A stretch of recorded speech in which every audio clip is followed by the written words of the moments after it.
सभी प्रिय श्रोताओं को राधे कृष्ण। ओम नमो भगवते वासुदेवाय। आज से पुरुषोत्तम मास यानी अधिक मास का प्रारंभ हो रहा है। इस चैनल पर हम श्रवण करेंगे हर दिन पुरुषोत्तम मास महात्म्य के सभी अध्याय। आप सभी को पुरुषोत्तम मास के बहुत बहुत शुभकामनाएं। स्वागत है, मैं भाविनी मिश्रा आप सभी के सुखी स्वस्थ और मंगलमय जीवन की कामना करती हूँ। आज हम श्रवण करेंगे पुरुषोत्तम मास का प्रथम अध्याय। पुराणों में अधिक मास अर्थात मलमास को बहुत ही ज्यादा महत्वपूर्ण माना गया है। पुरुषोत्तम मास, जिसे मलमास के नाम से जाना जाता है, श्री कृष्ण के वरदान से विशेष महत्व प्राप्त करता है। इस माह में तप, पूजा, दान, कथा श्रवण से अनंत पुण्य की प्राप्ति होती है। पुराणों में अधिक मास अर्थात मलमास के पुरुषोत्तम मास बनने की बड़ी ही रोचक कथा है। उस कथा के अनुसार 12 महीनों के अलग अलग स्वामी हैं, पर स्वस्वामी होने के कारण अधिक मास को मलमास कहने से उसकी बड़ी निंदा होने लगी। इस बात से दुखी होकर मलमास श्री हरि विष्णु के पास गया और उनसे अपना दुख कहा। भक्तवत्सल श्री हरि उससे लेकर गोलोक पहुंचे। वहां श्री कृष्ण विराजमान थे। करुणा सिंधु भगवान श्री कृष्ण ने मलमास की कथा व्यथा जानकर उसे वरदान दिया, अब से मैं तुम्हारा स्वामी हूँ। इससे मेरे सभी दिव्य गुण में समाविष्ट हो जाएंगे। मैं पुरुषोत्तम के नाम से विख्यात हूँ और मैं तुम्हें अपना यही नाम देता हूँ। आज से तुम मलमास के स्थान पर पुरुषोत्तम मास के नाम से जाने जाओगे। शास्त्रों के अनुसार हर तीसरे साल सर्वोत्तम अर्थात पुरुषोत्तम मास की उत्पत्ति होती है। इस माह में समय जब तप दान से अनंत पुण्य की प्राप्ति होती है। इस माह में श्री कृष्ण, श्री भगवद गीता, श्री राम कथा वाचन और विष्णु भगवान की उपासना की जाती है। इस माह में उपासना करने का अलग ही महत्व है।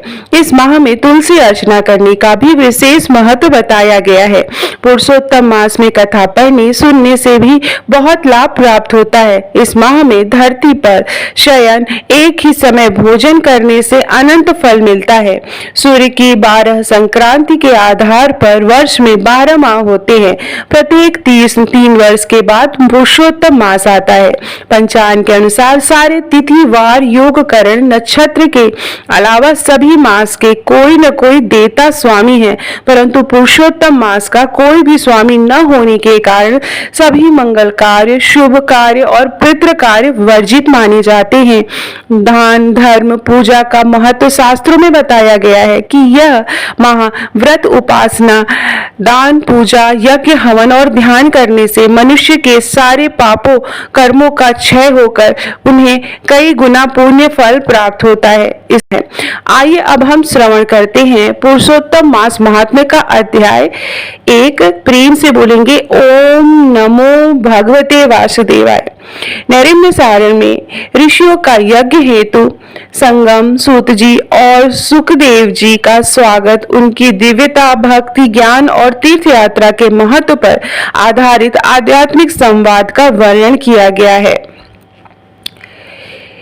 कल्पवृक्ष के समान भक्तजनों के मनोरथ को पूर्ण करने वाले वृंदावन की शोभा के अधिपति, अलौकिक कार्यों द्वारा समस्त लोक को चकित करने वाले वृंदावन बिहारी पुरुषोत्तम भगवान को मैं नमस्कार करती हूँ। नारायण, नर, नरोत्तम तथा देवी सरस्वती और श्री व्यास जी को नमस्कार कर जय की इच्छा करती हूँ।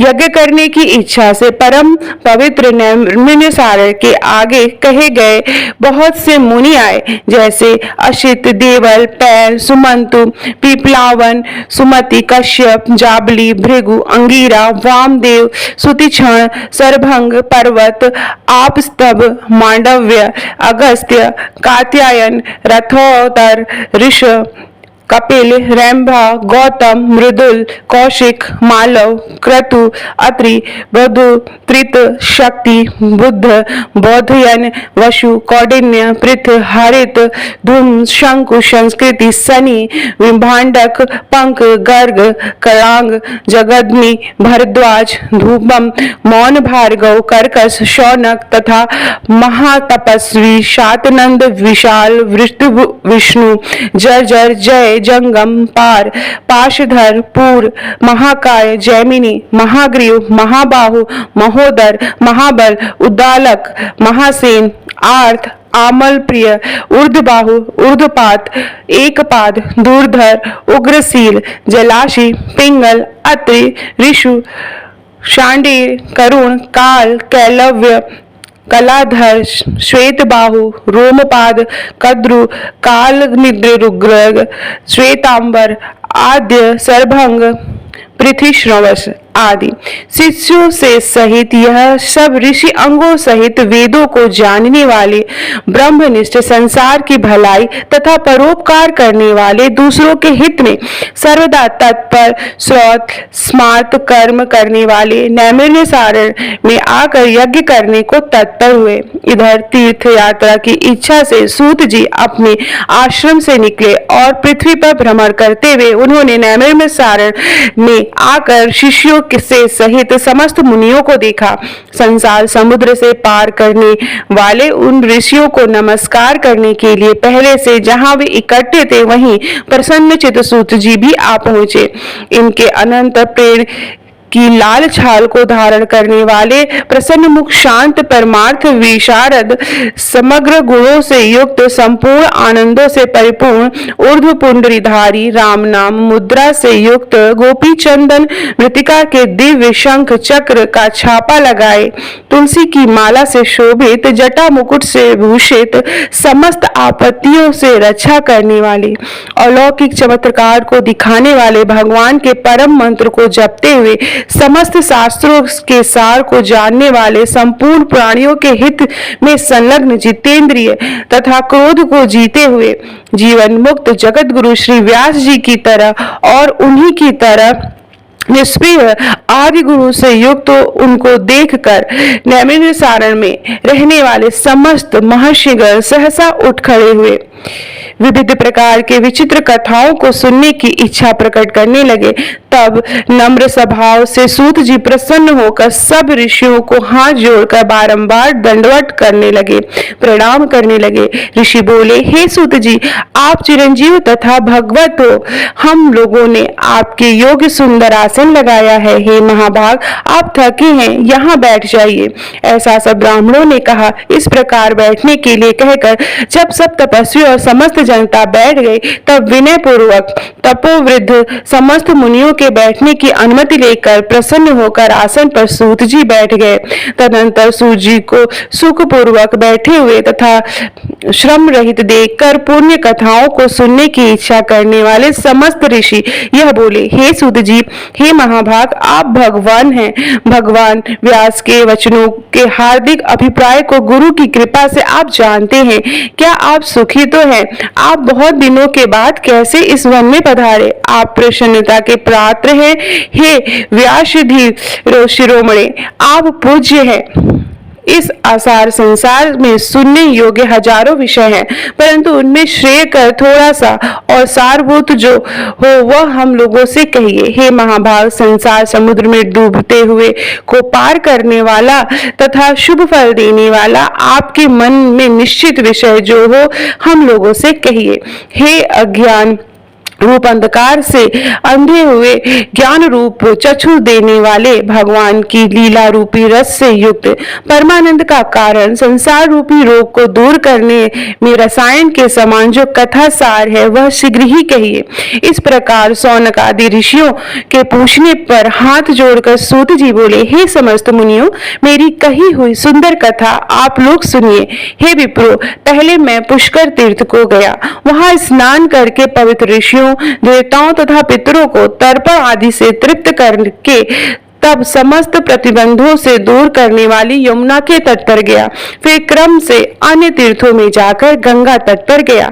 पुनः काशी आकर अनंतर गया तीर्थ पर गया। पितरों का श्राद्ध कर तब त्रिवेणी पर गया। तदंतर कृष्णा के बाद गंडरी में स्नान कर पुनः ऋषि के आश्रम पर गया।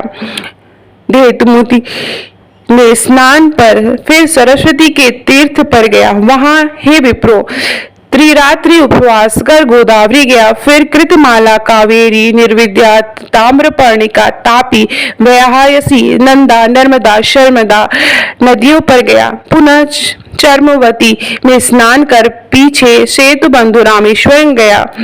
तदंतर नारायण का दर्शन करने हेतु बदरी वन गया। तब नारायण का दर्शन कर वहां तपस्वियों को अभिवंदन कर पुनः नारायण को नमस्कार कर उनकी स्तुति कर सिद्ध क्षेत्र पहुंचा। इस प्रकार बहुत से तीर्थों से घूमता हुआ कुरुदेश तथा जंगल देश से घूमता घूमता फिर हस्तिनापुर गया।